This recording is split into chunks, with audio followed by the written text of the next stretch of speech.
A Book of Myths by Jean Lang. Hyacinthus.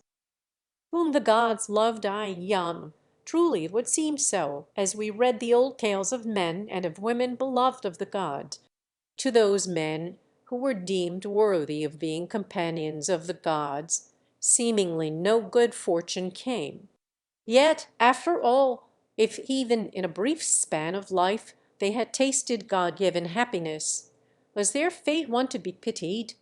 Rather let us keep our tears for those who, in a colourless grey world, have seen the dull days go past laden with trifling duties, unnecessary cares, and ever-narrowing ideals, and have reached old age and the grave no narrower than their lives, without ever having known a fullness of happiness such as the Olympians knew, or ever having dared to reach upwards and to hold fellowship with the immortals.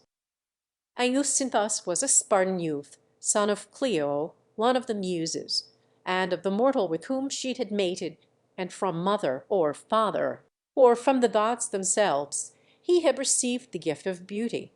It chanced one day that, as Apollo drove his chariot on its all-conquering round, he saw the boy. Hyacinthus was as fair to look upon as the fairest of women. Yet he was not only full of grace, but was muscular, and strong as a straight young pine on Mount Olympus, that fears not the blind rage of the north, nor the angry tempests of the south.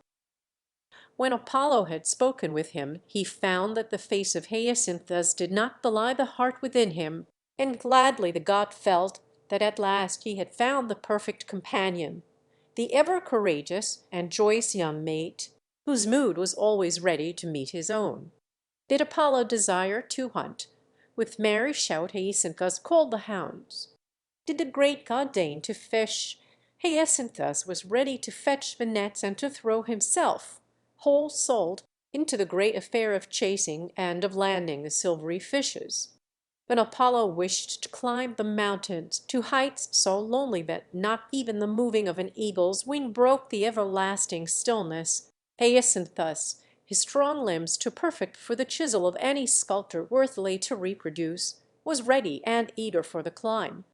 And when on the mountain top Apollo gazed in silence over illimitable space, and watched the silver car of his sister Diana rising slowly into the deep blue of the sky, silvering land and water as she passed, it was never Hyacinthus who was the first to speak, with words to break the spell of nature's perfect beauty, shared in perfect companionship. There were times, too, when Apollo would play his lyre, and when naught but the music of his own making could fulfill his longing. And when those times came, Hyacinthus would lie at the feet of his friend, of the friend who was a god, and would listen, with eyes of rapturous joy, to the music that his master made. A very perfect friend was this friend of the sun god. Nor was it Apollo alone who desired the friendship of Hyacinthus. Zephyrus, god of the south Waned, had known him before Apollo crossed his path and had eagerly desired him for a friend. But who could stand against Apollo? Sulkily Zephyrus marked their ever-ripening friendship, and in his hot jealousy it grew into hatred, and hatred whispered to him of revenge.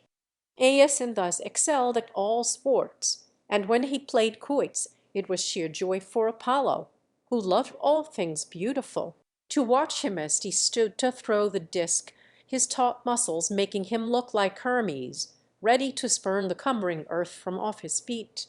Further even than the god, his friend, could Hyacinthus throw, and always his merry laugh when he succeeded made the god feel that nor man nor god could ever grow old. And so there came that day foreordained by the fates when Apollo and Hyacinthus played a match together. Hyacinthus made a valiant throw, and Apollo took his place and cast the discus high and far. Hyacinthus ran forward, eager to measure the distance, shouting with excitement over a throw that had indeed been worthy of a god. Thus did Zephyrus gain his opportunity. Swiftly through the tree tops ran the murmuring south wind, and smote the discus of Apollo with a cruel hand. Against the forehead of Hyacinthus it dashed, smiting the locks that lay upon it, crashing through skin and flesh and bone, felling him to the earth. Apollo ran towards him and raised him in his armis, but the head of Hyacinthus fell over on the god's shoulder, like the head of a lily whose stem is broken. The red blood gushed to the ground an unquenchable stream, and darkness fell on the eyes of Hyacinthus, and, with the flow of his life's blood, his gallant young soul passed away. "Would that I could die for thee, Hyacinthus!" cried the god, his god's heart near breaking. "I have robbed thee of thy youth. Thine is the suffering, mine the crime. I shall sing thee ever, O perfect friend, and evermore shalt thou live as a flower that will speak to the hearts of men of spring, of everlasting youth, of life that lives forever." As he spoke, there sprang from the blood drops at his feet a cluster of flowers, blue as the sky in spring, yet hanging their heads as if in sorrow. Legend says that on the petals of the hyacinth Apollo transcribed the letters A and I. Alas! Darkness fell on the eyes of Hyacinthus. And still, when winter is ended, and the song of birds tell us of the promise of spring, if we go to the woods, we find traces of the vow of the sun god. The trees are budding in buds of rosy hue, the willow branches are decked with silvery catkins powdered with gold. The larches, like slender Dryades, wear a feathery garb of tender green, and under the trees of the woods the primroses look up like fallen stars. Along the woodland path we go, treading on fragrant pine needles and on the beech leaves of last year that have not yet lost their radiant amber.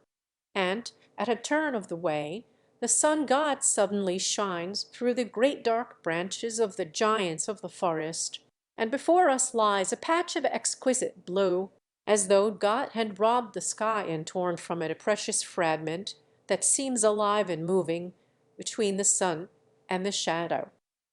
And as we look, the sun caresses it, and the south wind gently moves the little bell-shaped flowers of the wild hyacinth as it softly sweeps across them. So does Hyacinthus live on. So do Apollo and Zephyrus still love and mourn their friend. The end.